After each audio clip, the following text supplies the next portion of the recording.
What do you do on Sundays? We talk about Cate Blanchett, the acting, the costumes, the awards, but mostly the Blanchett of it all. I'm not acting. You think this is a love affair? I saw you, Erica. Meeting in the middle. This is Sundays with Cate, and I'm your host, Murtada Elfadl. Welcome to Sundays with Cate, the podcast series about the films of Cate Blanchett. Every week, we choose a Cate Blanchett film and discuss it with a guest. But not this week. This is a special episode of Sundays with Cate. We are visiting with the Dame Judi Dench. And Judi Dench, I mean, what a career. She's not here tonight because at the age of 79, her film was so successful that she's in India doing a sequel. I mean, what a career that is. In this week's episode, we will discuss Dame Judi's film career. We will talk about her friendship with Cate Blanchett, and we will discuss a couple of her movies. One that we love and adore and have seen a couple of times, and another one that was at least new to me and I saw for the first time to talk to my guest this week. And my guest coming back to continue the conversation about Dame Judi Dench is my friend, Teo Bugbee. Teo, welcome back. Hello, Murtada. Delighted to be back. I can't believe it. 2 weeks in a row. I love it. You are my favorite guest. I'm delighted to be now the third and fourth, first person to be third and fourth on the podcast. I mean, this was planned. We planned to do this 2 episodes when we talking about Notes on a Scandal, but also I think we just had so much fun talking about Notes on a Scandal and about how wonderful Dame Judi is in it that I think she begs a repetition. She begs to be talked about more. So I want to sort of first just ask you, do you remember the first time you saw Judi Dench in a movie? Ooh, good question. What would have been the first time? Maybe Shakespeare in Love, but that's maybe wrong. I mean, it could be A Room with the View. A Room with the View is a movie I saw when I was very, very young. Like that was a favorite movie as a kid. Mm-hmm. So maybe A Room with the View. My first with Dame Judi was definitely Shakespeare in Love. That was the first time I saw her, and she was wonderful in that movie. She's not in much of it, but that was my first time. Of course, as somebody who followed the Oscars, I knew that she was nominated the year before for Mrs. Brown, and that everybody expected her to win, and then Helen Hunt won. And even Helen Hunt in her acceptance speech was like, I thought Judy's going to win. So I knew of her, but I haven't seen her in anything until Shakespeare in Love. And for some reason, Mrs. Brown is a movie that has escaped me because I haven't seen it until this week. I don't know why, but I love Dame Judi. I think my love affair with her began with Notes on a Scandal because she's so delicious in it and such a wonderful performance. And that's when I loved her. And then I saw A Room with a View later, only a couple of years ago. I love James Ivory and Ismail Merchant movies, but that is also the one movie that has escaped me. I've seen all their movies. I love most of them. Just adore all of their filmography. But that is one that I didn't see until like maybe 5 years ago. But A Room with a View is a movie that I have seen in quarantine twice. I have seen it at the beginning of the quarantine because it's a movie to just bask in and enjoy. And then I've seen it because I had to do a podcast about it with my friend Kevin Jacobson in his podcast, and the runner-up is. What a wonderful movie that is. I mean, truly, like, A Room with a View is just one of the most joyful films ever. I mean, like, it's a perfect movie in that, and it's a rare genre because it's a genre of movies where there is no problem. like all of the characters, the central problem is you just need to do what you want. yeah, totally. So let's dig deeper into, so we chose 2 movies to talk about today. So let's just start, before we introduce Judi and her long career, we can do that later. Let's just start talking about The Room with a View, because it's just a wonderful place to start in. It's such a wonderful movie. Judi is wonderful in it, and so is the other Dame, our beloved Maggie Smith. It's true. I think in similar fashion to our backstory as friends is that Murtada is my Cate Blanchett friend, and I am in turn his Nicole Kidman friend. I think that you are my Dame Judi friend, and I am your Dame Maggie friend. Yes, And absolutely. to have them both together and to both be so wonderful in a room with a view is such a treat. Their scenes together are so delightful, and also like really wonderfully indicative of what makes each of them beloved as actors and as performers. They're sort Mhm. of playing such archetypes of their careers, where Yes. Judi is, the bold writer, sort of empowered woman, to Maggie's prude. Yes, absolutely. And that they love each other. That they just like love, like Judi loves to show off for Maggie, who loves to take it all in. Yeah, Is so charming. it is. I love them both in it, but I love, even though I am, if I had to choose, like you said, I'm definitely Dame Judi. But I love Maggie, and I especially love her in this movie. She's so wonderful in this movie.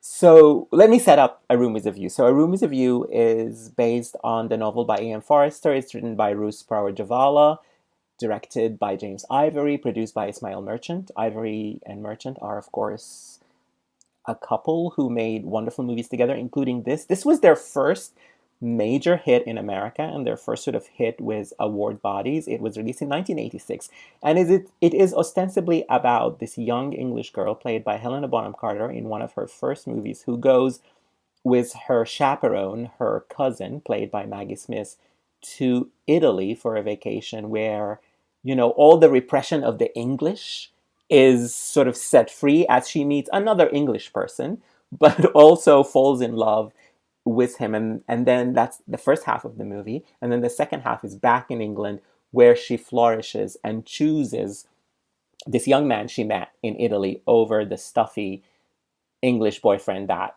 she was expected to marry, and that one is played by Daniel Day-Lewis. Julian Sands is the lovely man she meets in Italy. But of course, we're talking about the dames. We said Maggie is the prude cousin who was Helena's chaperone in Italy, and Dame Judi plays this romance writer. Even her name is lovely. Eleanor Lavish is her name, and she is somebody who they meet in Italy at living at the same pensione that they were staying at. And she is a plot device because she befriends Maggie Smith, and then Maggie, of course, because Maggie is playing this kind of fool, sort of a foolish woman, sort of tells her the secret that she was not supposed to tell, which is that maybe the Helena character has fallen in love with this man, and of course that has repercussions. So Dame Judi is just playing a plot device, but she infuses so much life in it, and her scenes with Maggie Smith are my favorite in the movie. What's your favorite Judi line reading in the movie? Because I know that I have mine. Oh, tell us then. What is It your... is. It's the young girl transfigured. You never know. It happened to the Goths. It Yes. happened to the Goths is such it's such a great line reading from Judi. She sort of turns around, she like whips around as she says it, and it's like simultaneously a comment on Italy, on love, on the Goths, and on the British, Yeah. in all wrapped up in that one line reading. It's so perfect. Yeah. Dame Judi is, and also like if you've seen this movie after you know who Dame Judi is, it's a little bit of a whiplash because if you're used to Dame Judi playing the queens, Victoria and Elizabeth, and playing Barbara Covet and playing these other characters, to see her here maybe 20 years younger than the age you usually are used to watching her, also playing somebody who is carefree and bohemian, and she's supposed to be the one who has no control over her feelings, unlike all the other Brits in the movie. It's whiplash, but it's also delicious. It's delightful, completely delightful. And again, sort of similar to, we were talking last week about the joy that Judi seems to take in working opposite Cate, and the sort of joy of like a real partnership of equals, as performers. I think that there is like that same appreciation comes through so much in her scenes with Maggie Smith. It's just so I mean, it's part of the great pleasure of the movie that everybody's so happy to be there. Yes, they love their time in Italy. And like, if we talk about A Room with a View, I think this movie to me, especially in the last time that I watched it, the movie is always sold about the story of Lucy Honeychurch, which is the Helena Bonham Carter character. But it is so the story of the Maggie Smith character, to me Charlotte. at least. Yes, Charlotte Bartlett is her name. She is also, maybe because I love characters like this, she is somebody who doesn't know what to say or do. She always says the wrong thing. She's always flustered. She's clumsy. She can't even make the right change. She makes, a hill out of a molehill, out of everything. Everything that is small, she in her mind becomes this big huge thing. She has to be proper at all time. So she's one of those characters that I love watching in dramas because they are the characters who always are building obstacles in front of them that are not there. They're just making their lives difficult for no reason. It's very frustrating if you're a person like that, but it's also very fun to watch an actor do that. And this is what Maggie Smith does here. It's true. And I mean, Maggie has that wonderful end of the film where it's just her, her character in bed alone. And in really tender fashion, you see her and you're like, this woman's going to be alone for her entire life. Yes. She's going to be alone her entire life. And you know what? Like, it's her nature. It's her nature is to sort of frustrate a version of happiness that she could share with others. Mm-hmm. But she does at the same time fulfill this crucial part of the community that she's in. The movie isn't punishing to that character and isn't punishing to any of its characters. It's just a film that really has like the glow of generosity, the glow of like a real love of humanity and the way that people are silly. Yeah. So many of the characters are so deeply silly and the movie just delights in it. And delights in it with, the sort of pretensions of the Judi character and the pretensions of the Maggie character. It's like a crucial part of what makes it that world so pleasurable to occupy. And this is sort of what I love about this movie and about most of the Merchant Ivory movies is that they do have this generosity for all their characters. Charlotte is so silly and frustrating, but in the end, they give her the movie because that final scene that you were just referring to, the Lucy character played by Helena always sort of was frustrated by her, didn't really like her. But at the end, she is the first person she chooses to tell that she's finally found true love. And the joy that Charlotte receives that letter and that information, and her wonder and appreciation of the fact that Lucy thinks of her as a friend. And that's when the movie ends. You just end this movie with so much feelings for Charlotte that she's finally found a friend, or that she finally knows that she has a friend, because she was probably blind to the fact that Lucy considers her a friend before. And it's just so wonderful and has this generosity for the character, that this generosity comes at you from Maggie. I don't know what she does in that movie. It's not a big gestural scene. She's just reading a letter and smiling, but there is so much coming from her that you just end this movie on such a high note, and a deep appreciation for Maggie Smith and what a wonderful actor she is. And just, wow, I was so impressed by Maggie Smith in this movie. And right now I'm just talking about her and I want to cry. She's so wonderful in it. She is so wonderful in it, and just a wonderful movie. And Judi, and maybe you know more about this than I do, but my impression of Judi sort of leading up to that movie, Maggie is a film actor. Yes. Maggie's career has progressed through cinema. And, by the time that movie was made, Maggie had already won her Oscars, plural. And, two, yes, had already won her Oscars. This is like a supporting role, but it's like a plum supporting role. Whereas Judi is primarily, at this point in her career, a stage actress, and a very well-regarded stage actress. Her career hadn't really taken her into the film world yet. Yeah. And so part of, I think, like what's even fun about seeing the two of them together at that point in their careers is also the surprise of, oh, Judi isn't as famous as Maggie. Yeah, totally. She has this small part in A Room with a View. Yeah. So you're absolutely right. Judi Dench was known primarily as a theater actor, a great theater actor. She is, famous. She was the original Sally Bowles in the London production of Cabaret, the first ever in London. Her Macbeth from 1976 was her Lady Macbeth. Let me correct myself. In 1976 with Ian McKellen as Macbeth is considered maybe the best interpretation of that was on stage. There are clips on YouTube. You go Google that. You find her. She is amazing as Lady Macbeth. I think the gold standard. Another gold star for our lovely Dame Judi. But yes, in 1986 when she did A Room with a View, yeah, she was not known as a film actress. In fact, she will not be known as a film actress for another decade or so. Her first breakthrough into movies was Mrs. Brown, which is a movie from 1997. So a year before Kate breaks out in Elizabeth and before Judi wins her Oscar. Mrs. Brown is directed by Joan Madden, who also did Shakespeare in Love. So that's a good relationship that Dame Judi has with that director. And it is about a queen, another queen, Queen Victoria, and about her friendship with this Scottish man who was a servant to her husband. The movie sort of tells the story of after Prince Albert dies, she is in mourning and grieving and isolated and doesn't want to talk to anyone.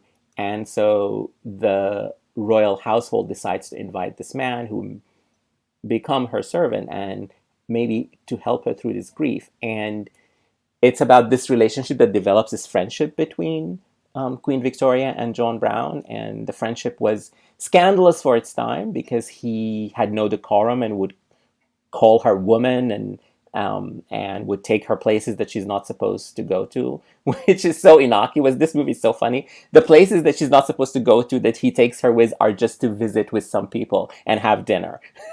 So right, it's like, don't take her into the woods. You're like, okay. It's funny. This movie to me is like I've never watched it until this week, and it's such a '90s relic. Like it's one of those movies that masterpiece theater, but it's also trying to subvert masterpiece theater a little bit because of the contrast between Queen Victoria and John Brown. I didn't love this movie, but I just loved Dame Judi. What did you think of it? I believe it was like initially produced for Masterpiece. It is in fact so Masterpiece Theater that it just is Masterpiece Theater. Yes, it was made for TV, totally. Yeah. But then wound up being picked up by Cursed Miramax. And that's... Yeah. But we don't mention his name, but yes, that dude. That awful man. Yes, that awful man. But anyway, what did I think of the movie? So here's the thing, right? We're in a pandemic. We're in a panoramic. It is overwhelming on a day-to-day basis. And sometimes I find that what I want in this period of our lives is to put something on and just not be challenged, not think too hard. It's just there and it's competent. And this is what this movie delivered for me. Mrs. Brown was perfectly competent, was perfectly pleasant, not a whole lot going on, didn't have to like twist around to try to find something that was interesting, because there wasn't anything that was so interesting. No. It's just hanging out most of the time, and I loved that. Yeah. It was like, this movie has cleared the low bar that I set for it. Congratulations. Oh, yeah, absolutely. It's such a low bar. It's such a 90s relic. But Dame Judi is so wonderful. And I think what I really loved about the movie, because she is in opposition to everyone in the film, because as Queen Victoria's friendship with John Brown deepens, it basically puts her at odds with her son, with the royal household, with the prime minister. Everybody is doesn't love this friendship, and so Judi spends the whole movie reacting to these people. And if there is a connective tissue between her Barbara Cobbett and her Queen Victoria, is the contempt that she shows to everybody around her. It is nicer in Mrs. Brown. It is not utter contempt or vicious contempt like she does in Notes on a Scandal, but it's also here. She just has no patience for anyone. And and if you love Dame Judi reactions, this is a treasure trove in this movie. Every time somebody says something to her or she responds to someone, she has the perfect reaction. Her face registers everything so well, and it's so fun to watch her. What I think this movie really, like, in terms of the way that this was an introduction for audiences to Judi as like a lead actress, what I think is very useful for Judi in that relationship with an audience, with a broader audience, is that it is a very authoritative performance.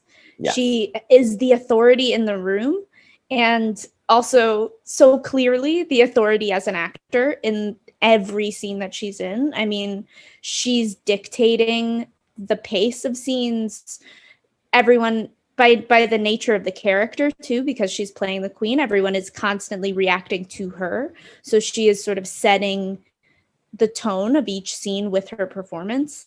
And so it is like I mean, as a showcase for, you know, what it is that she does as an actor, it is completely dependent. The movie is, there's nothing else going on.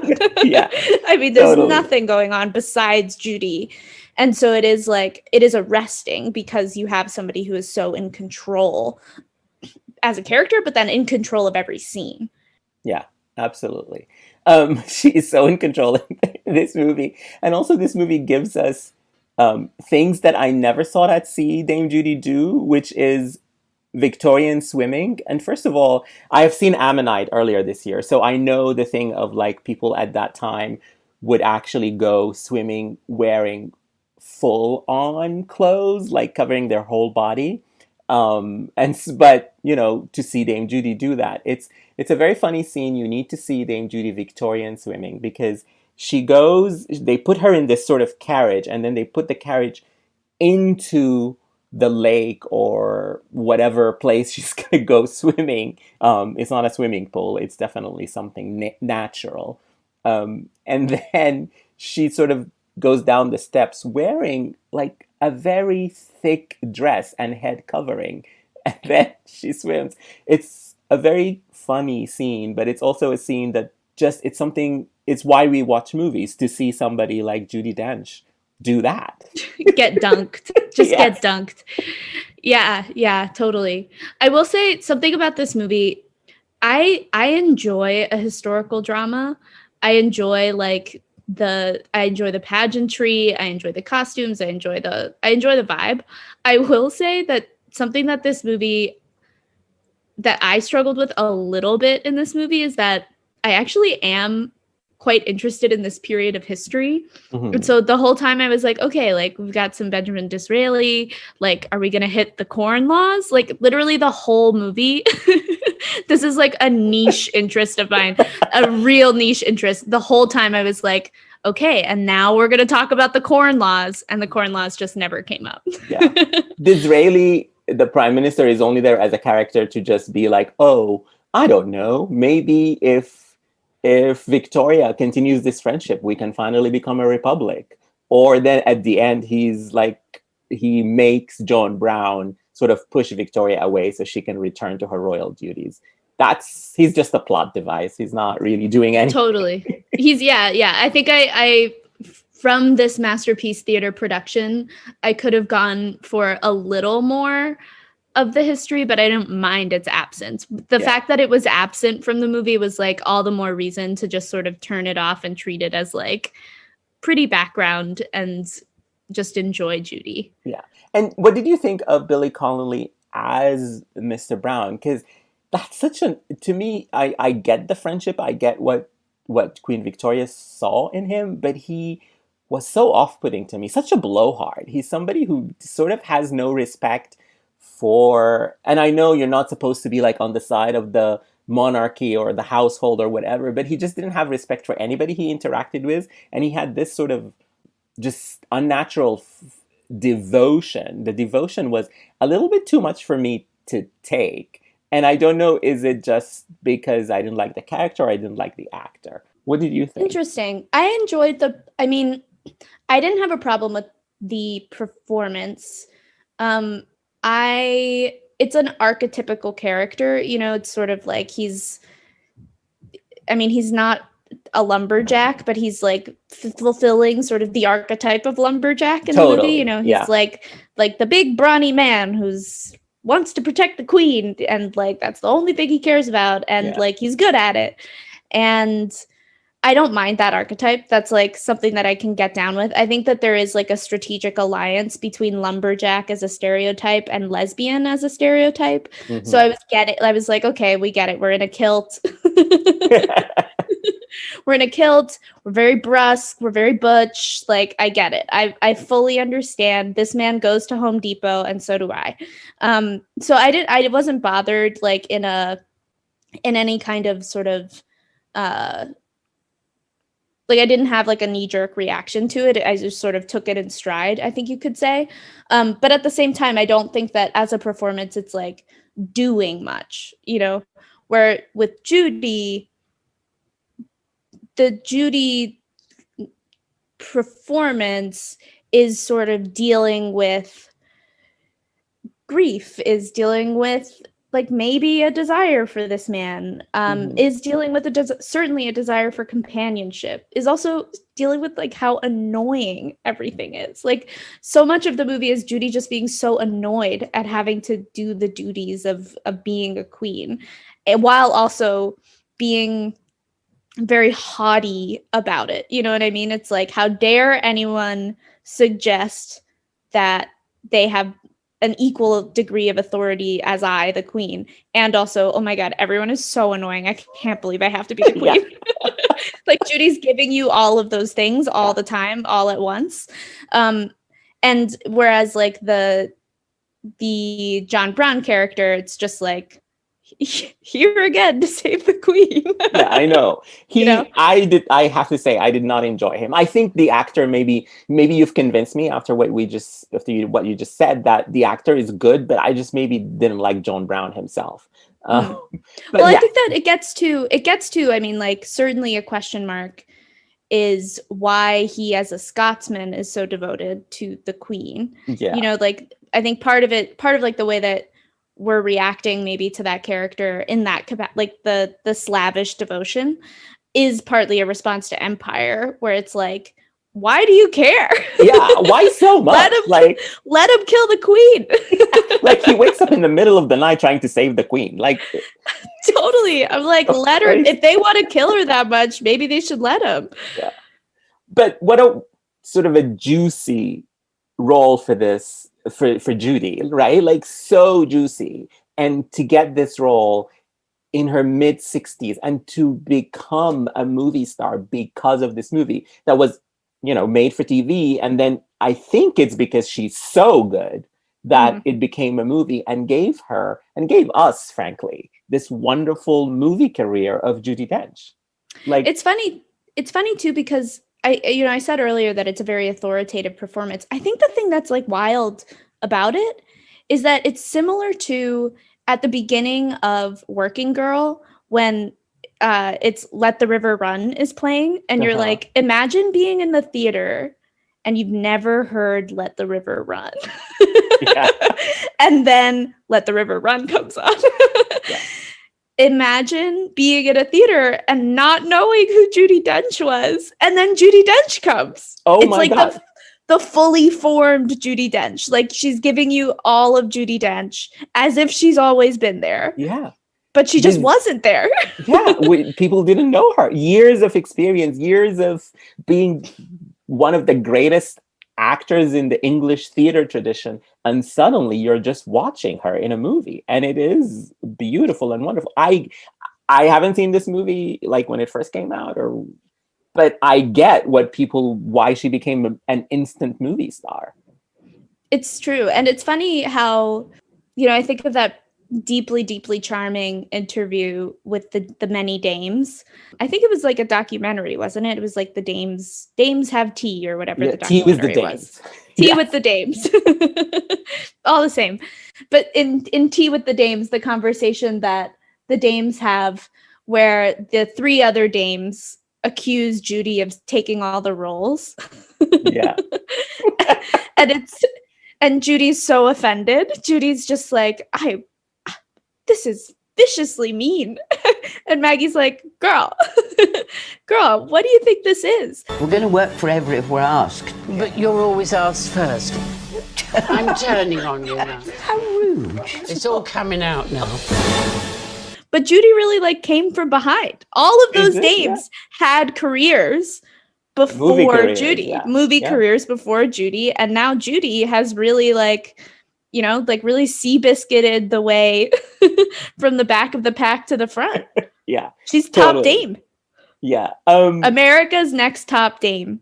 She is, and she's been the top dame since Mrs. Brown came out.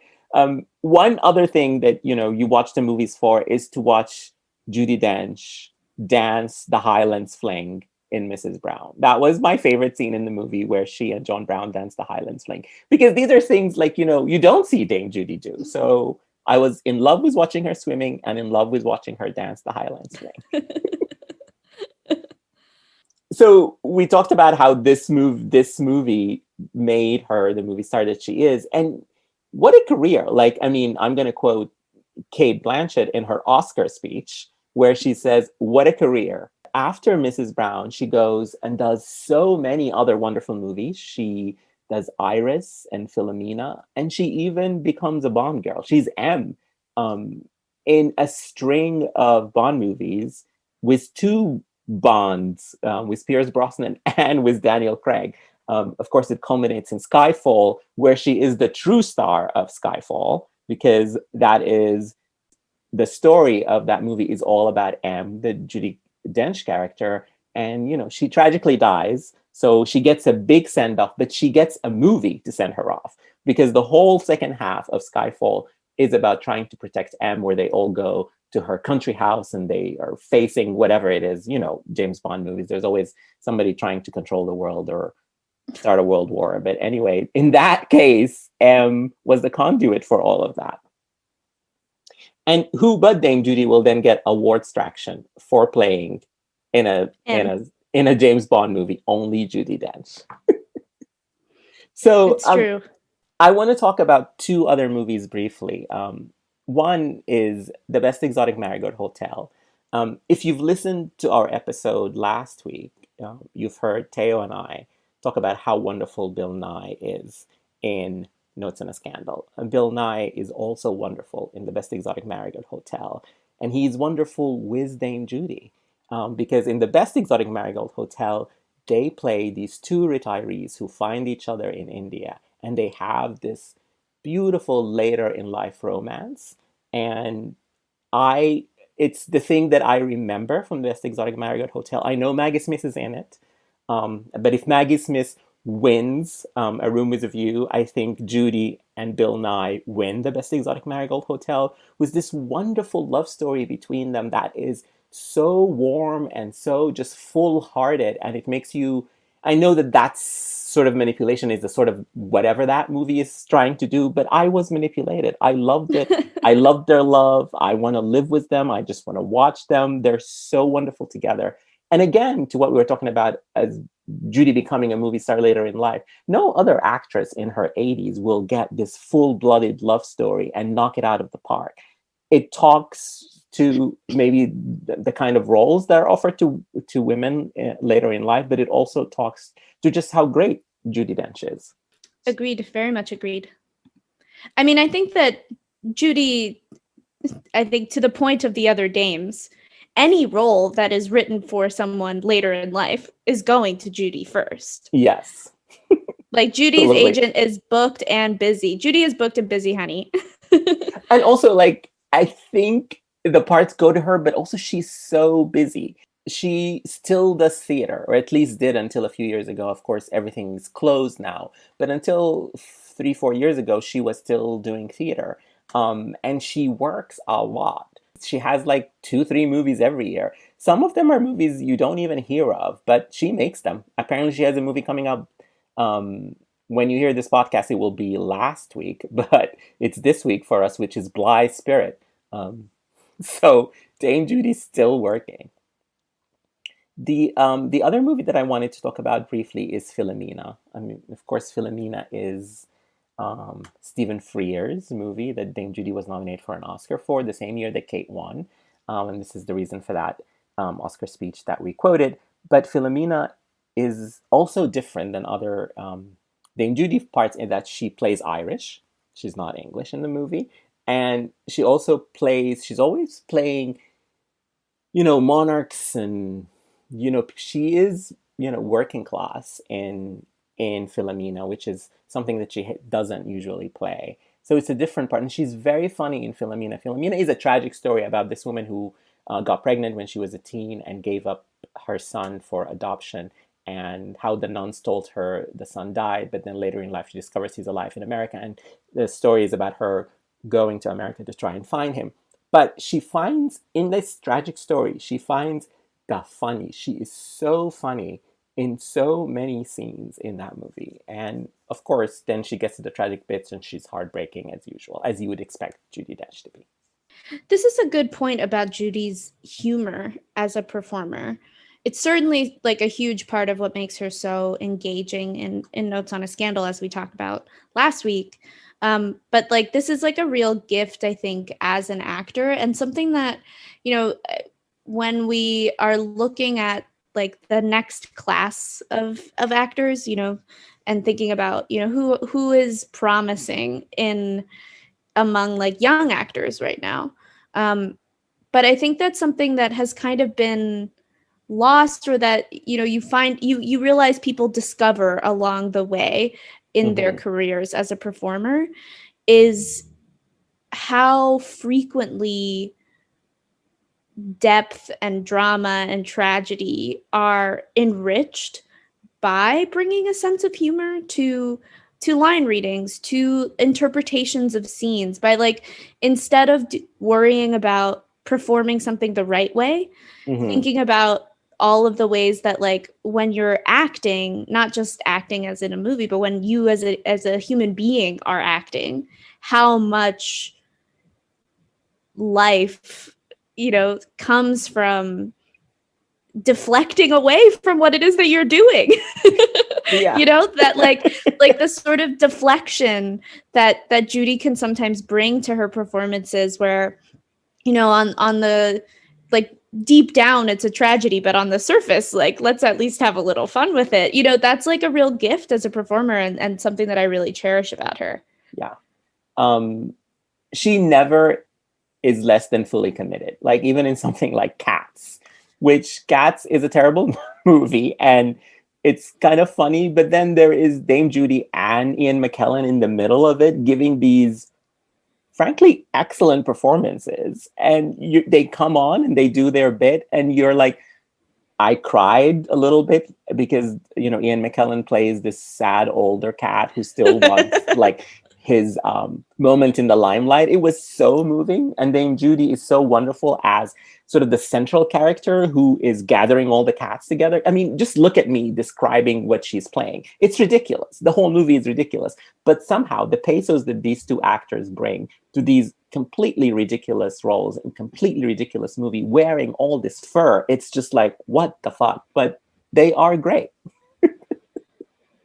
I didn't realize that would have been they were reunited from Macbeth to Cats. To Cats. I mean, wow, yeah, the world really is what it is. Yeah, this is when you hate movies, right? I mean, we love movies, but maybe movies are guilty of something if you can't find a better vehicle for Judi Dench and Ian McKellen than Cats. Agreed. So since this is Sundays with Kate, we have to talk about Kate a little bit. So, Teo, I have a quiz for you. I have 4 quotes, and I'm going to quiz you. The quote is either said by Kate about Judi or said by Judi about Kate. So you have to guess who said what about who. Okay. Okay. Are you ready? Love it. Yes. Okay.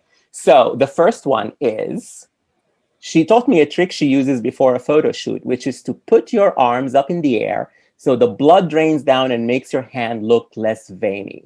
She says it's your hand that gives away your age. Who said this? Kate or Judi? I mean, great advice. Can't wait to get old so that I can hold my hands over my head. I would guess that this is something that Judi taught Kate, so Kate said it. You're right. Kate said it. This is Judi's trick. So Judi. this is the second quote. She is utterly present in every moment, both professionally and personally, and she's bloody hilarious. Who said it? Kate or Judi? That's got to be Judi. This is actually Kate about Judi. Ooh. She said it in an interview to Variety when Notes on a Scandal came out. Wow. That was, I guess that must have been after she moved to London. Bloody hilarious. Yes. Who said this? I haven't read the script. I just wanted to work with you and Richard. I know this, and it is one of my most cherished celebrity interviews. This is Judi speaking about Notes on a Scandal, and I like have to do my impression of Judi in this moment, because it's not just I wanted to work with you, it's I wanted to work with you, darling. She's wonderful, and Kate has told this story many times, which is just tells you how much these two women loved working on that movie together. Talk about the best of England. I mean, I adore Bill Nye and I adore Judi Dench, both as actors and as human beings. And I was sitting we were doing makeup tests again, and I was sitting with Judi and I said, and I was friends with Patrick Marber, who wrote the screenplay, which is an excellent adaptation of Zoe Heller's novel.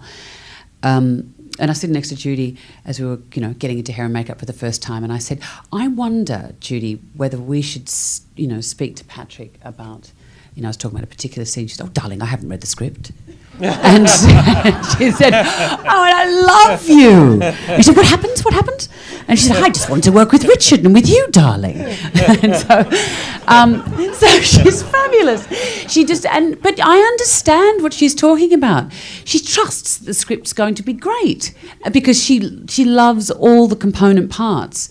It's not the size of her role or what she gets to say or what she gets to do. It's the experience of doing it. And that's what makes her so alive and keeps her sort of having that sort of really delicious frisson with the work and with the audience. All right. Are you ready for the last one? Yes. I'm obsessed with her. I've been stalking her for years. I would guess that is Judi making a reference to her character in Notes on a Scandal, but speaking about Kate.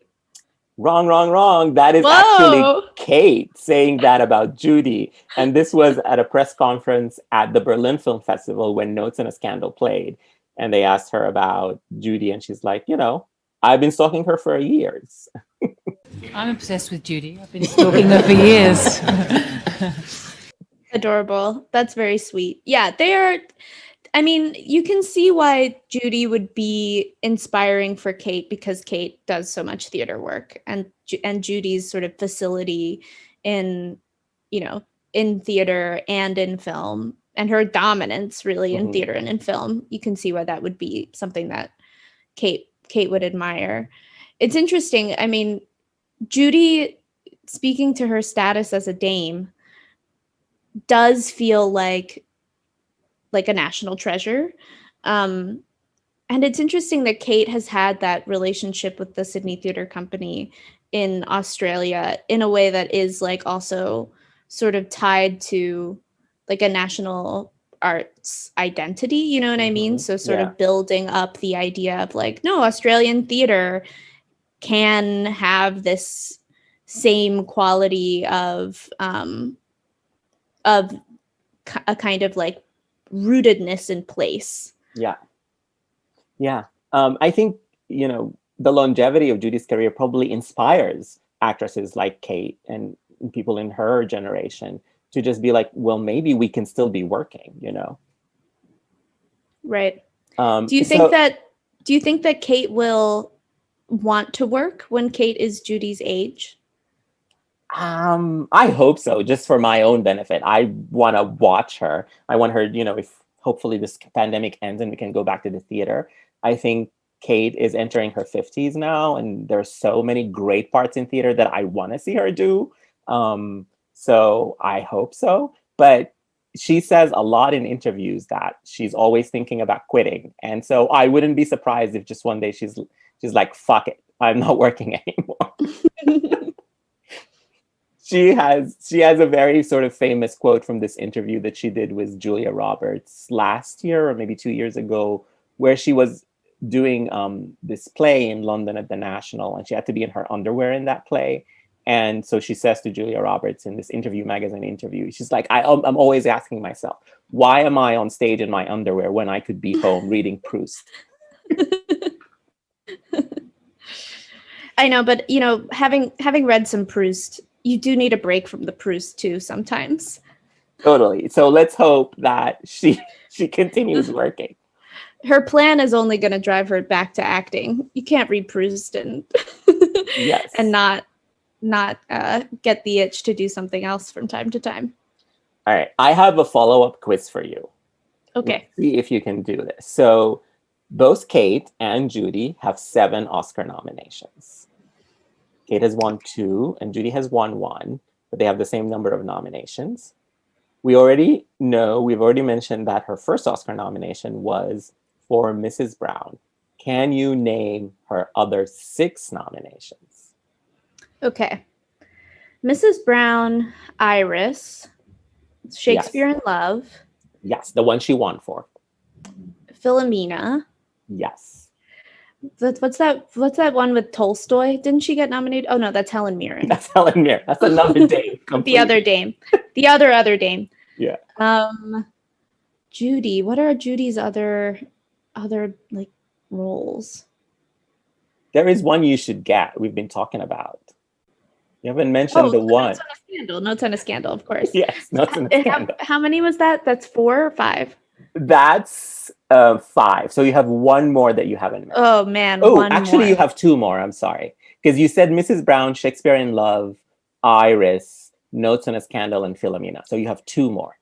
2 more. Was she nominated for Mrs. Henderson Presents? She was. Wow. Ugh. The Academy. What jokers. And this is when she became a default nominee. Oh, Judi Dench is in the movie this year. Put her on that ballot. That's funny. Okay, so Mrs. Henderson Presents, and then there's one more. One more. It is obviously all of these are after Mrs. Brown, but it is the one she was nominated for right after Shakespeare in Love. It's another movie that's very forgettable, but at the time it was a Best Picture nominee and a Best Actress nominee, and Judi was nominated in supporting. Think French. Oh my God. I think I know what it is. That's so embarrassing. Is it Chocolat? It is Chocolat with Juliette Binoche. Wow. Judi, what a joker. Yeah. I mean, that is the other thing that's funny about Judi is that she will take a lot of roles. She'll just take a role. Why not? Yeah. And, you know, I've seen Chocolat. It was one of my pandemic watches. And it's a forgettable movie, but Judi's cute in it. You know, I don't want to say cute. That sometimes is offensive. Because Judi's so much more than that. She's wonderful and amazing, and I shouldn't say cute. But she plays this older curmudgeon who wants to make amends with her grandson because she's dying. So it's another tragic sort of story for her to play. But also, like we said earlier, she finds the funny. Her scenes with this young child actor who plays her grandson are so hilarious. And she has wonderful chemistry with Juliette Binoche because, of course, who wouldn't? Who wouldn't have chemistry with Judi and who wouldn't have chemistry with Juliette? Truly, I would say for both of them, like top 5 actors that you would like want to hang out with. Judi and Juliet. Judi and Juliet, like you would be guaranteed a good time. Yes, absolutely. So, you know, if you have nothing to do today, go watch Chocolat. You can just put it on and enjoy whenever Dame Judi comes in. There's a lot of other things that happen on it, but just enjoy Dame Judi Dench and her Oscar-nominated performance. So the current iteration of Dame Judi that I'm really enjoying, and we've been sending each other short videos as we prepare to talk to her about, is this: she's a TikTok sensation. What she's been doing in quarantine this year is that she's appearing in her grandson TikToks, which she sometimes sings, sometimes they talk about songs, sometimes they just talk, sometimes they play things. It is so much fun. Tell me, Teo, have you been enjoying these? I have been. I mean, the vibe is very the vibe of Judi in those TikToks is very much like I don't know if our listeners have seen Let Them All Talk yet. The recent Steven Soderbergh movie with Meryl Streep. But the premise of that is that Meryl Streep has her hapless grandson who comes on the Queen whatever boat. Yeah. And they are just hanging out and he's asking questions of the elder ladies. And that's very much the energy of Judi and her grandkids, which is so sweet. It's like very, very sweet and endearing. And Judi's such a good sport, you know? Like, I think that is one of the reasons she's so beloved, is the idea that like she's not above being on TikTok, you know? Mm-hmm. That she would be like, okay, fine, like play me 10 seconds of songs that were released in 2018. I'll like listen to it. It's fine. You know, there's something very, very endearing about her in that way. She's very game. Yes, she is very game. And maybe Steven Soderbergh, I don't know if you listen to our podcast, but if you're listening, dude, go to England, find a way after you produce the Oscars this year, and maybe go shoot something like Let Them All Talk with Judi Dench. That would be fun for everyone, you included. Teo, thank you so much for coming to talk to me about Dame Judi. This was such an enjoyable conversation. We love the Dame. She's my favorite Dame, but we also love all the other Dames, including, of course, your favorite Dame, Maggie Smith. And before we go, if you had to tell our listeners to watch one movie for either Dame that not enough people talk about, and which movie would you advise them to watch? Preferably something we haven't talked about today. Well, okay, so this isn't a Dame Judi movie. This is a Dame Maggie movie, but I really encourage people, because we were speaking about Merchant Ivory earlier, I really, really encourage people to seek out the 1981 quartet, not the recent quartet, but the one from the 1980s, which is a Merchant Ivory movie starring a real favorite of mine, Isabella Gianni, and Maggie Smith. And it's an adaptation of a Jean Rhys like novella. And it's sort of, Isabella Gianni is playing the Jean Rhys character who's entrapped basically by Alan Bates and Maggie Smith. And Maggie is so good, so pungent in that movie. She's just like firing on all cylinders. She's giving like bitterness and resentment and anger and victimhood. And it's just a real plum role for Maggie. And you can really see why the Merchant Ivory partnership, why they would want to work with Maggie again based on her performance in that movie. Just a wonderful movie overall.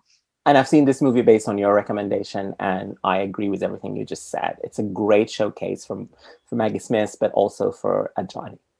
It's also too, I think, really like one of the Merchant Ivory films that highlights something in their work that I think they don't get enough credit for, which is that they're post-colonial filmmakers, that, you know, in their work, and this I think comes from like their experiences as a couple, you know, as a queer couple, and then also as a couple that is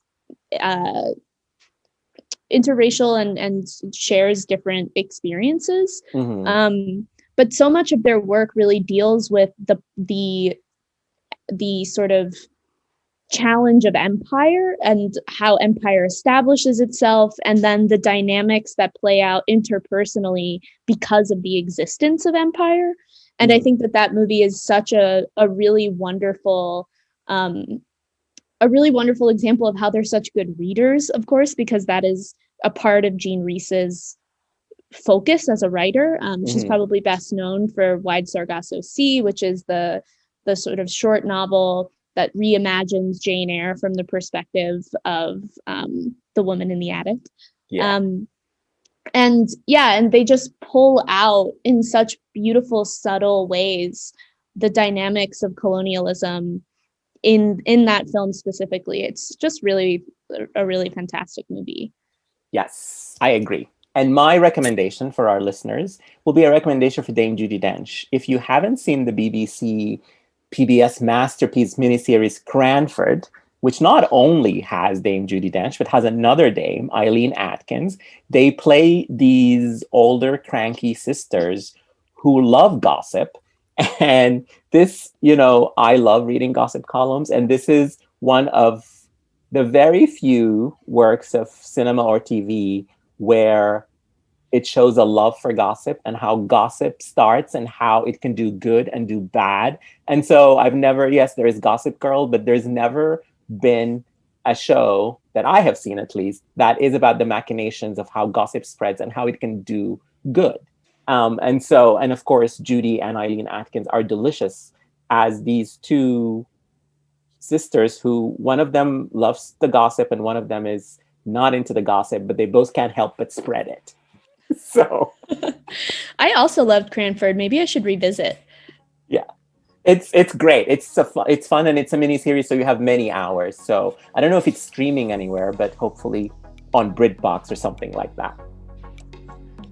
So thank you, Teo, so much for coming on Sundays with Kate. And thank you for having me. It's always such a pleasure to talk to you. So before we go, let our listeners know where they can find you and your work. Sure. So you can find my writing at the New York Times, and you can find me on Twitter at TMI Bugbee. And you can find me on Twitter at ME_says, and follow the podcast on Twitter and Instagram at Sundays with Kate. All previous episodes of the podcast are available at sundayswithkate.com or wherever you listen to podcasts. And until next time, thank you for listening.